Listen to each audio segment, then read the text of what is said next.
I always like to finish these with the fun question, which is in life, in your career, wherever, what's the best advice you've ever received? Be true to yourself. I have re-examined myself multiple times in the context of what I want to accomplish. And, this kind of comes back to both the culture, the company culture that we talked about, but also, who I am as an individual. There have been instances in my career where I disagreed with how my leadership thought about, and even I would say, like, what their morals were that did not align with mine. And I knew that if I could adapt to them, I would Mm, probably grow faster.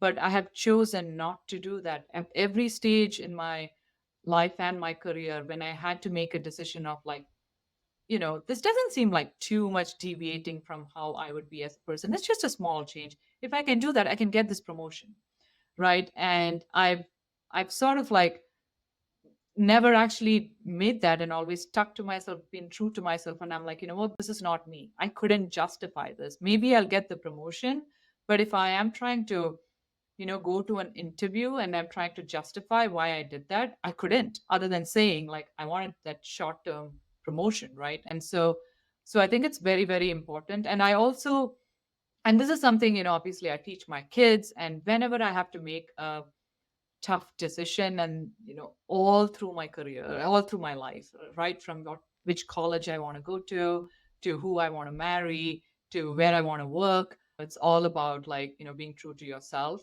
And, I know people talk about how, there are people who make decisions with their heart and their brain or their head. I actually don't think there's a huge difference between the two, if you are, again, being true to yourself and being honest with yourself. And so I feel like that's kind of like sort of the guiding philosophy that I have.